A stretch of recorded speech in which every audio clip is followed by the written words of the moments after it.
আমি এটা এটাকৈ সমষ্টি জাতি আৰু মাটি হেৰুৱাইছো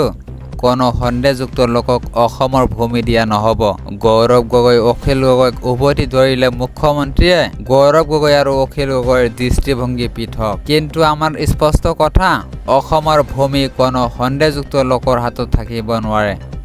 আমি এটাৰ পিছত আন এটা সমষ্টি হেৰুৱালো জাতি মাটি ভেটি সকলো হেৰুৱালো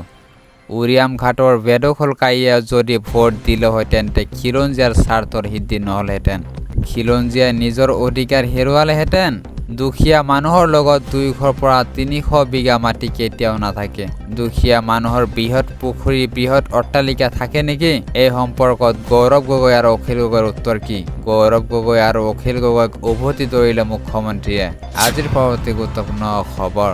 সকলোৰে সকলো ঠাইত থকাৰ অধিকাৰ আছে উজনিত মিয়াক সুৰক্ষা দিব লাগে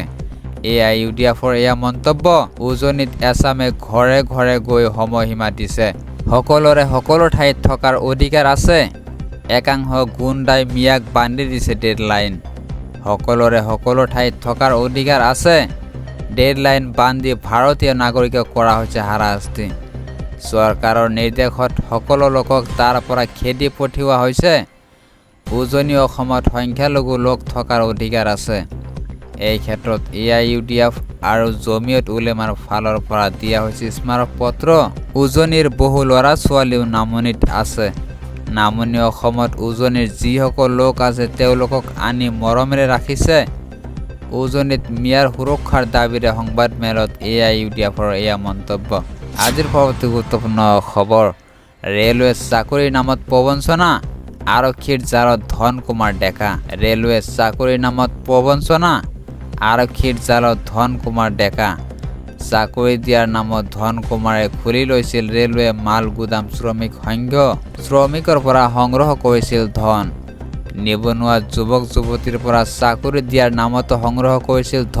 ধনৰ বিনিময়ত ধনে তুলি দিছিল ভুৱা নিযুক্তি পত্ৰ গুৱাহাটীৰ চচলত ভাড়াতীয়া হিচাপে থাকি চলাইছিল এই বেপাৰ অৱশেষত ভুক্তভোগী যুৱতীয়ে উত্তম মাধ্যম সদায় গোটালে আৰক্ষীৰ 155/25 নম্বৰৰ অধীনত গোচৰ ৰুজু কৰি জেৰা প্ৰবঞ্চক ধন কুমাৰ ডেকাক আজিৰ পৰৱৰ্তী গুৰুত্বপূৰ্ণ খবৰ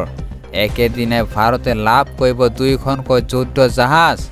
উদয়গিৰি আৰু হিমগিৰি নাম শুনিয়ে কঁপিছে পাকিস্তান উদয়গিৰি আৰু হিমগিৰি দুখন যুদ্ধ জাহাজ লাভ কৰিব ভাৰতীয় নৌসেনাই ভাৰততে নিৰ্মাণ হৈছে 2খন অত্যাধুনিক যুদ্ধ জাহাজ স্বাৱলম্বী ভাৰতৰ অভিযানত থলুৱা যুদ্ধ জাহাজ দিয়া হৈছে নৌসেনাৰ হাতত 26 আগষ্টত বিশাখাপট্টনমত একেদিনাই 2খন যুদ্ধ জাহাজ লাভ কৰিব ভাৰতীয় নৌসেনাই গাইডেড মিছাইল ষ্টেলছ ফ্ৰিগেটক নৌসেনাত আনুষ্ঠানিকভাৱে অন্তৰ্ভুক্ত কৰা হ'ব আনহাতে চীন আৰু পাকিস্তানৰ মিত্ৰতা সাগৰত দ্ৰুতগতিত বৃদ্ধি পাইছে পাকিস্তানৰ নৌসেনাক গঢ় দিয়াত ব্যস্ত চীন নতুন যুদ্ধ জাহাজ আৰু সাবমেৰিনৰ জৰিয়তে শক্তি বৃদ্ধি কৰিছে একে সময়তে ভাৰতে 2047 চনৰ ভিতৰত সম্পূৰ্ণ স্বাৱলম্বী নৌসেনা হোৱাৰ গতি ত্বৰান্বিত কৰিছে এইখনৰ পিছত সিখন যুদ্ধ জাহাজ নৌসেনাত প্ৰৱেশৰ লগে লগে নৌসেনাৰ শক্তি বৃদ্ধি পাইছে 2025 চনৰ ভিতৰত 3খনকৈ যুদ্ধ জাহাজ লাভ কৰিব নৌসেনাই আজিৰ পৰৱৰ্তী গুৰুত্বপূৰ্ণ খবৰ 1 লাখ মুছলমানক লগত লৈ সাজু হৈছে AAMSU উচ্ছেদক পুনৰ সংস্থাপনৰ দাবীৰে সাব্যস্ত কৰিব জঙ্গী আন্দোলন 1 লাখ মুছলমানক লগত লৈ সাজু হৈছে AAMSU উচ্ছেদক পুনৰ সংস্থাপনৰ দাবীৰে সাব্যস্ত কৰিব জঙ্গী আন্দোলন লাখ লাখ মুছলমানৰ প্ৰতিবাদত কঁপিব সমগ্ৰ ৰাজ্য প্ৰশাসনে হিটলাৰী শাসন বন্ধ কৰক প্ৰতিটো উচ্ছেদ মুছলমান পৰিয়ালক চৰকাৰে ভূমি দিবই লাগিব ভূমি নোপোৱা পৰ্যন্ত চলি থাকিব AAMSUৰ আন্দোলন বিলাসী পাৰাৰ পৰা লাখ লাখ মুছলমানে কৰিব আন্দোলন মুছলমানক কৰা অন্যায়ৰ বিৰুদ্ধে ৰাজপথৰ নামিব সংখ্যালঘু লোক আমি ভূমিহীন মানুহ আমাক ভূমি লাগিবই আমাক ক্ষতিপূৰণ দিব লাগিব আমাক ন্যায় লাগিব ন্যায় নোপোৱা পৰ্যন্ত AAMSUৰ আন্দোলন অব্যাহত থাকিব মুখ্যমন্ত্ৰীক প্ৰত্যাহ্বান জনাই AAMSUৰ সভাপতি ৰেজাউল কৰিম চৰকাৰৰ এয়া বৃহৎ ঘোষণা